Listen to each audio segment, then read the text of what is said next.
All right, I think we can start. Can everyone hear me well? Please type something in chat. Perfect. I'm in a weird room, so let me know if I start sounding weird.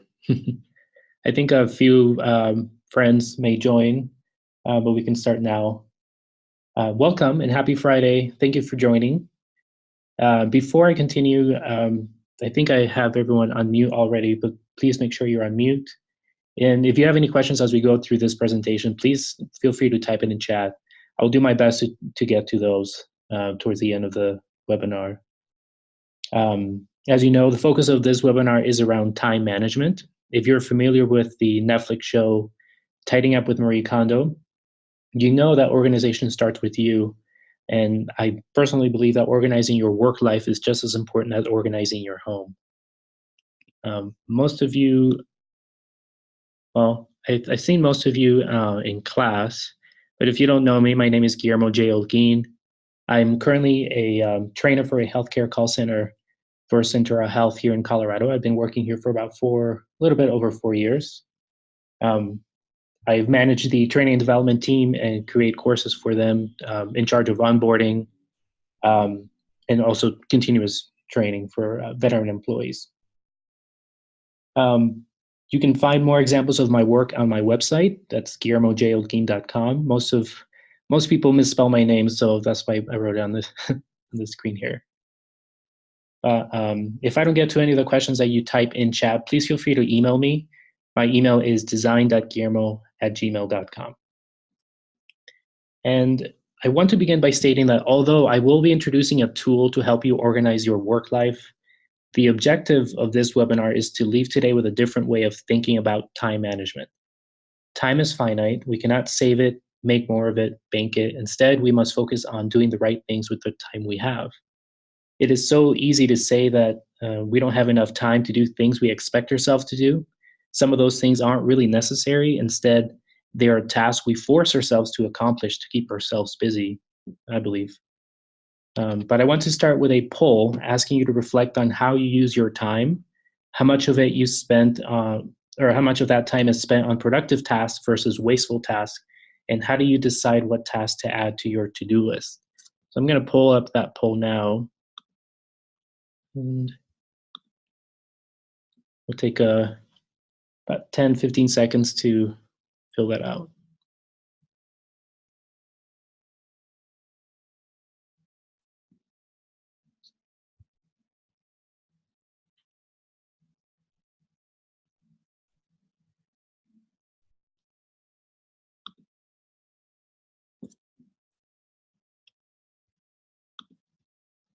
Hi, Eric. Hi, Mickey. Please let me know if you can see my screen and hear me. You can use a chat to respond. I think you were right now on mute. Right now I have a poll up.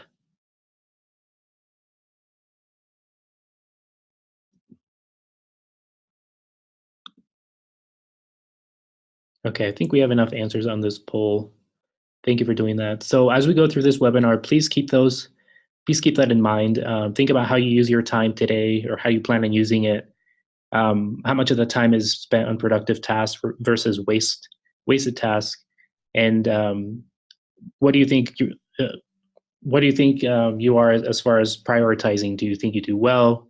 Do you keep an effective to-do list all the time? Sometimes not really. So just think about that as we go through. Okay.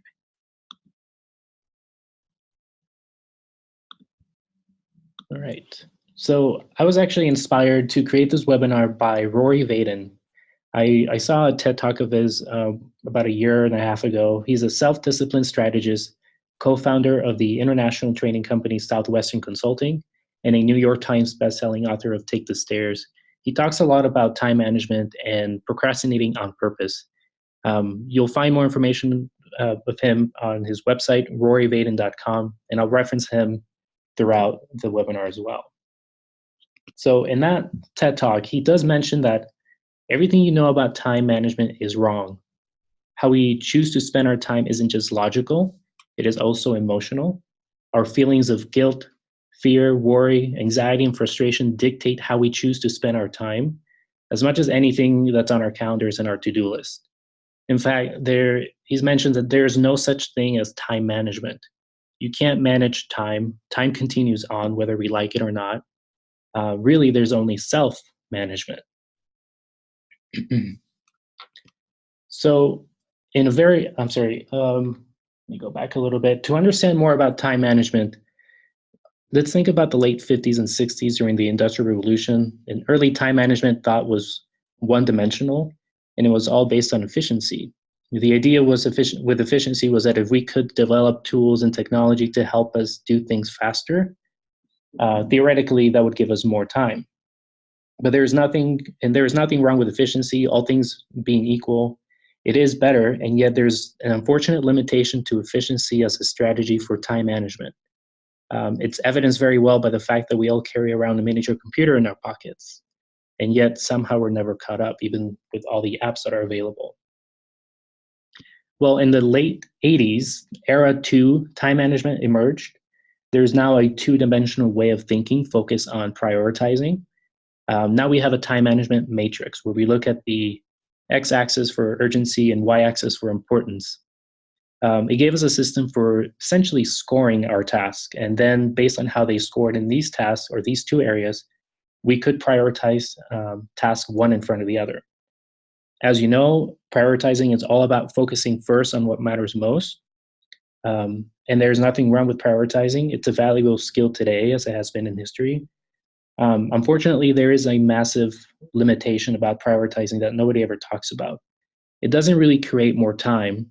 It does nothing to help you accomplish the other items on your to-do list. It just borrows time from one activity to spend on another. So, if you think about efficiency, it is kind of like running on a hamster wheel. If you think about prioritizing, it's really about borrowing time from an activity to spend on another. So it's kind of like you end up juggling, and that really describes the way we even talk about time. I'm juggling a lot, or I'm trying to balance a lot.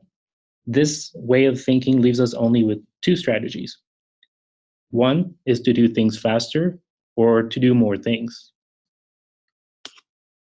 Rory mentions that you cannot solve today's time management problems with yesterday's time management thinking. So, in order to be effective at time management or self-management, is to become a multiplier, a new thinker. Multipliers use what we call three-dimensional thinking. While most people only make decisions based on urgency and importance, there is a third calculation which is based on significance. So if urgency is how soon does something matter, and importance is how much does it matter, then significance is how long is it going to matter. It's a completely different way of thinking. It's adding on to what is there. Most of us, if you think about the modern day to-do list, we think about what the most important thing that we want to do or accomplish today. And that's not how multipliers think. They actually instead ask the question, what can I do today that would make tomorrow better? Or what can I do right now that would make the future better? It is true that we all have the same amount of time inside of one day, 24 hours, 1,440 minutes, 86,400 seconds. There's nothing any of us can do to create more time in one day. But that's exactly the problem. The type of thinking is the problem. The best way to approach is instead to think about tomorrow. The way you multiply time is actually very simple. You have to multiply time by giving yourself the emotional permission to spend time on things today that will give you more time tomorrow. That is considered the significance calculation, which changes the way we do things. When looking at managing your work, you have to think differently about how to optimize production. This may include using apps, tools that address time management and prioritizing tasks, like a calendar or reminder to help you stay on track, a daily to-do list of the things that must be completed by the end of the day. It's all about determining the significance of those tasks you're trying to accomplish. And why mark everything as urgent and waste time on tasks that could be pushed to the bottom of the list? We tend to place everything that comes up as urgent or emergency, when in fact it's not always the case. So to help you think like a multiplier, we are going to use the focus funnel. It is an attempt to create a visual depiction that codifies a thought process that multipliers go through in their head unconsciously when they're evaluating how they spend their time. By now, you probably have a few tasks in mind that take up most of your time. If not, think of a few time consuming tasks that you plan on putting, or that you have been putting off, and maybe you want to work on today. And it could be a project at work or an errand you have to do. So, if all your tasks come in at the top of the funnel, the first question that must be asked is, can I eliminate this? Is it worth doing? Ultra performers or multipliers realize that perfection is achieved not only when nothing more can be added, but when nothing more can be taken away. It is a permission to ignore. This is when we start feeling guilty because we feel like anything that we say no to today creates more time for us tomorrow. Because of that, we struggle with wanting to say no, but really feeling like we have to say yes. So we go through life trying to never say no. A multiplier that was interviewed by Rory Vaden mentioned that what you have to realize is that you are always saying no to something, because anytime you say yes to one thing, you are simultaneously saying no to an infinite number of others. So if you can't eliminate the task, then the next question is, can I automate the task? Anything that I create a process for today saves time tomorrow. It's like setting up online bill pay. I personally, I've never had 2 hours in my day to set up online bill pay. I just don't have that time. And if I had 2 hours in my day, I probably wouldn't use it setting up my online bill pay. But a multiplier realizes that if I save 30 minutes a month from paying my bills by setting up online bill pay, then it makes sense to invest those 2 hours today. Because after 4 months' time, I will have broken even on that investment. Then every month thereafter, I would get something called ROTI, or return on time invested. Um, Automation is to your time exactly what compounding interest is to your money. Just like compounding interest takes money and it makes money into more money, automation takes time and it makes it into more time. The way that wealthy people think about money is exactly exactly the same way that multipliers think about time. And they give themselves that permission to invest that time and energy to automate that process. So if you can't automate the task, then the next question is, can it be delegated? Can I teach someone else to do this task? But if you ask the average person if there are things you know you could be delegating to somebody else, we will probably say yes, but then you say, well, why don't you train someone else to do it? Most of us would respond with, well, because they just can't do it as well as I can. And although that may be true once or twice, but when you take into account the significance calculation, if you think long term, they'll be able to master that same task just like you do. Significance changes everything. It's how you multiply your time. All right. And lastly, if you can't eliminate, automate, or delegate, then it's up to you to determine if it's a task that must be done now or if it can wait until later. If you have to do it now, then that's what we call concentrate. It's the permission to protect. It's all about focus, eliminating any other distractions. But if it can wait until later, then that's what Rory Vaden calls procrastinated on purpose. He says that you're not going to procrastinate on it forever. You're actually eventually going to pop it back up to the funnel, up at the top of it, and one day one of the other four strategies will be executed on whatever that task is. And what happens is that if something can continually wait, often what happens is you eventually develop the courage to do what you should have done in the first place, which is to eliminate it. Or you probably discover a system for how to automate that task or that process. Or it ends up being delegated when somebody rises to that occasion and takes that on for you. Or it becomes something that is significant enough for you to spend your time on today. There is a major distinction to realize in that there's a difference between waiting to do something that we know we should be doing, that we don't feel like doing, versus waiting to do something because we're deciding that now is not the right time. Waiting to do something we know we should do but don't feel like doing, that's procrastination, which is considered the killer of all success. But waiting to do something because we're deciding that now is not the right time, that isn't procrastination. That isn't the killer of all success. That's a virtue. According to Rory Vaden, it's an art form that the world really needs right now, which is patience. The patience to put off the insignificant things like checking email 24 hours a day, 7 days a week. So now that you know, or that I introduced you to the focus funnel, thinking about those tasks that I asked you about earlier, what will you do about your tasks? Is there something that you can eliminate, automate, delegate, something that you have to do now, or can it wait until later and procrastinate it on purpose? So I'm actually curious to know if you can type on your chat, what did you decide to do about your task?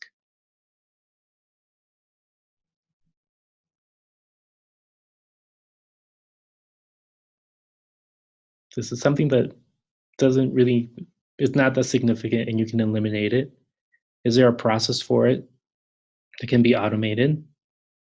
Can somebody else do it?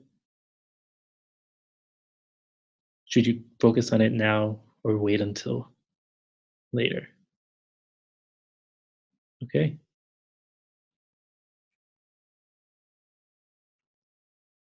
awesome. Thank you. So I wanted to remind you that concentrate too much coffee. Thanks, Abby. Yeah.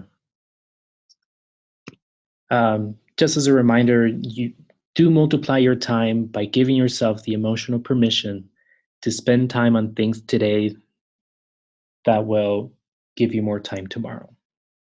That is considered the significance calculation. All right. And I think I'm up at 15 minutes now. So if you have any questions, feel free to type it in chat. Um, I'm going to pull up this poll kind of as a post survey for this webinar. Let me know what you think, where I can improve. If you have any questions, type it in the chat.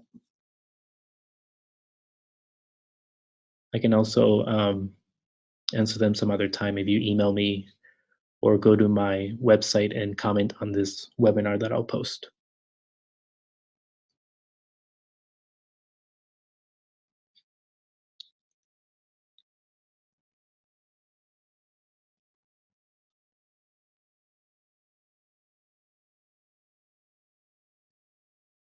And if you haven't heard of Rory Vaden, I highly suggest you YouTube him. Just search for Rory Vaden, Procrastinated on Purpose. He mentions a lot of what I covered here today because I obviously took a lot of what he mentioned there. I found that the focus funnel has helped me a lot over the past year and a half on prioritizing my work and also personal errands that I have to do. And you're welcome, Meredith. I hope you, well, I'm glad you invested 15 minutes of your time today to learn a little bit more about time management. All right. So with that, I am done. If you have any questions, let me know. Thank you for joining, everybody.